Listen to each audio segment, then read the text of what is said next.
How's everyone doing? Today I have a Blu-ray and DVD collection update with 7 pickups. If you've seen any of these, definitely let me know what you think of them and let me know which one of these is your favorite. Leave me those comments down below. And these are all from Mill Creek. And first up is Battlefield Earth. I remember this is one of those movies that everybody says is the worst movie ever made. Shut your mouth. You haven't seen enough movies if you think that. I can't tell you how many found footage Bigfoot movies I've seen that would just top anything that you think is the worst movie ever, essentially. But that's such hyperbole. I hear people say that all the time. This is, it's not a great movie, but I think it's kind of cheesy fun. It's entertaining and ridiculous. Just the look of the aliens in here, they're called the Cyclos. John Travolta and Forest Whitaker are these like alien creatures. They're kind of human-esque, but I remember like their body proportions are so weird. I remember John Travolta's hand, just the fingers, they're like really huge, and they're bigger than humans essentially, and they just they're human-esque, but the look to them, and just there's so much about this that is ridiculous. And I feel like the editing in here, you can tell so much was edited out, and certain things don't really flow well and mesh well. But again, John Travolta, Forest Whitaker, Barry Pepper, there's a few other recognizable people in here too, but the year is 3000. These aliens have come over and taken over Earth and kind of destroyed Earth. And I remember this kind of having like a Planet of the Apes vibe too. Like most of the humans aren't that smart, except for Barry Pepper, who is the one that's intelligent, and he tries to kind of lead a revolt against them. So that's like the big concept here. And I remember it being entertaining for what it is. And one thing I will say too, these all have digital, well, not all of these, but a lot of the Mill Creek ones have digital copies now, but they're not on a big platform like Movies Anywhere or iTunes or anything like that. It's called Movie Spree, which I haven't checked out. Actually, I take it back. Maybe you can. It says, available on the Roku channel, Apple Store, Google Play. So maybe you can download all those other ones and watch them there. I haven't checked it out, Movie Spree, but I think it's interesting that they're doing that as well. I think a lot of people will like it, but I'm still physical media. I think I've only used like 4 digital copies ever. I usually either sell them or give them away. There's different, groups, forums. There's on Facebook. There's Blu-Ray.com. There's a bunch of places to sell them to. I will be doing a digital copy giveaway coming up soon, so look forward to that. But Battlefield Earth, cheesy, fun, ridiculous. I'll be talking about it more once I kind of revisit it. Next up is All the Pretty Horses, which I've seen this one, but it's been a while. You've got Matt Damon, Henry Thomas, Penelope Cruz, Lucas Black. And Matt Damon and Henry Thomas, they're living in Texas, and they cross the border into Mexico, and they want to become horse wranglers.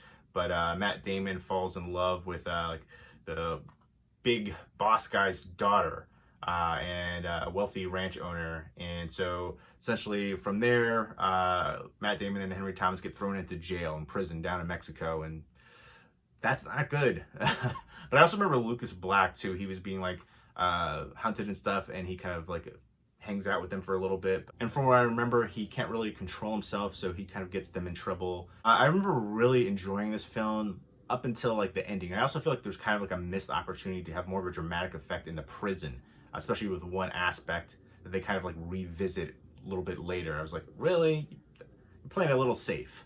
And again, I wanted a little bit more from the ending, but I remember it was beautifully shot. It's actually directed by Billy Bob Thornton, and it's based on the Cormac McCarthy novel.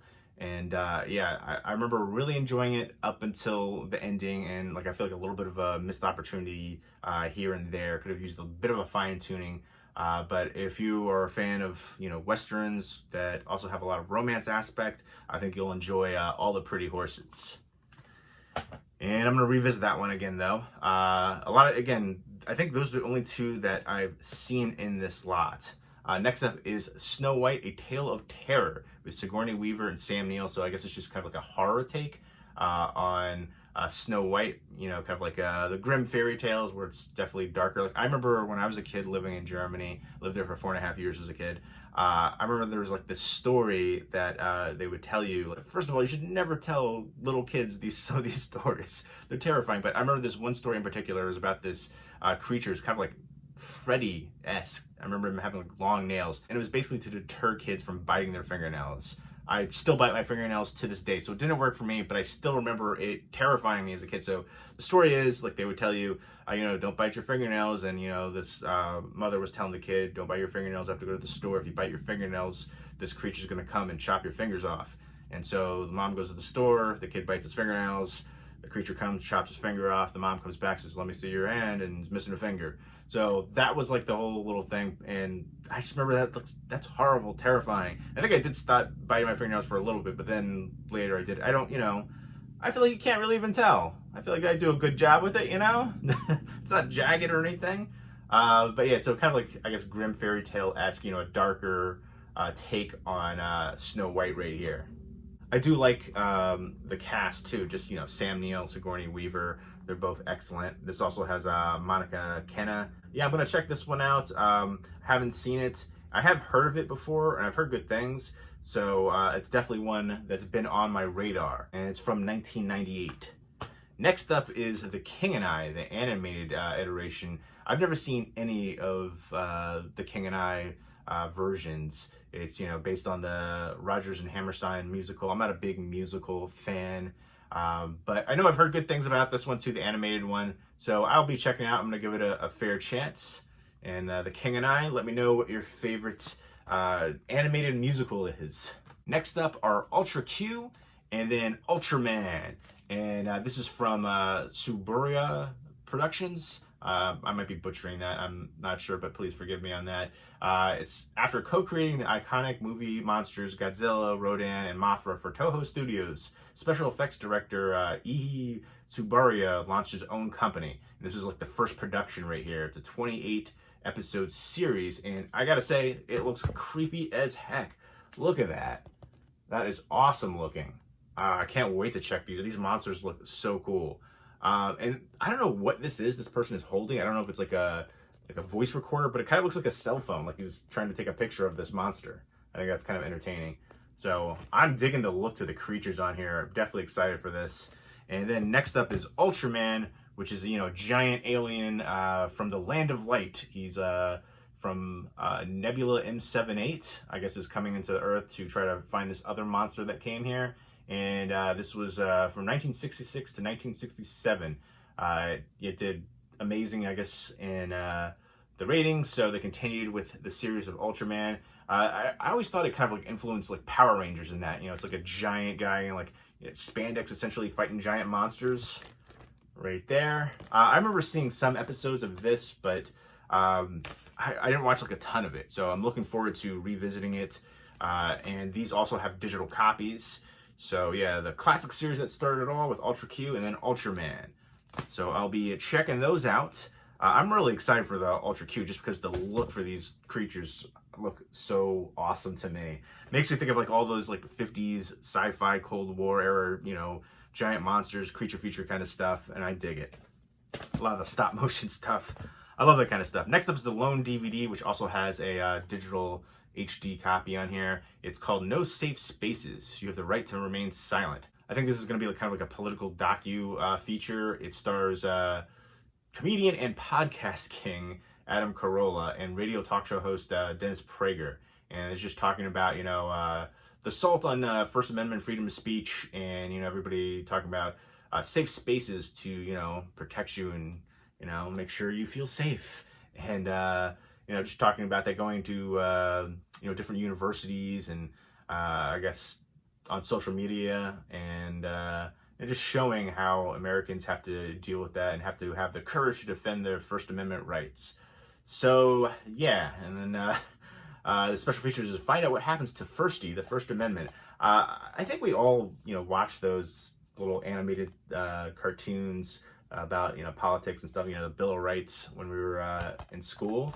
So, that's a part of that for sure. So that is, a political feature right there, talking about the First Amendment and why it's very important, especially today. So I think that's interesting. And it's funny, Adam Carolla and then Jimmy Kimmel, they were on The Man Show together way back in the day. And I feel like they've kind of gone opposite directions, especially politically. And especially Jimmy Kimmel. The other night I watched Jimmy Kimmel after NBA Finals. And like the first 20 minutes were him just kind of like bashing on Trump and everything. And, you know, whatever your political beliefs are, that's cool. And I get, you know, you have this platform. If you want to talk about it, if you feel like you have to, I understand that. But for 20 minutes, just droning on and on, just kind of like beating a dead horse, that's not what I'm here for. Make me laugh, clown. Like, this is, you know, the Tonight Show kind of thing. You know, it's his take, the Jimmy Kimmel Show. But it's supposed to be comedic. It's supposed to kind of, you know, you talk about the things going on in the news and you kind of poke fun at it. You try to add some levity to what's going on, especially in these trying times. So that's what you're here for. And I feel like you failed miserably, and you tried to transition into some weird egg roll thing with your aunt. How she loves egg rolls, and she was trying to get some egg rolls from some place and she couldn't get them. Like, that was such a weird transition, and it was, neither one of those segments worked. I thought they were both terrible, but it's just so interesting that how they kind of both veered different directions, and you know, politically and stuff like that too. But I was just kind of annoyed by that when I watched it. It was like, no matter what you believe in, I just, for a comedic show like that, I don't want to see that, you know? End rant. But there you go. Let me know if you've seen any of these and what you think of them, and let me know what is your favorites and which one I should watch first. Again, I've only seen 2, Battlefield Earth and All the Pretty Horses, but it's been a while for both. So let me know what I should check out first. Leave me those comments down below, and I hope everybody's doing well. Take care.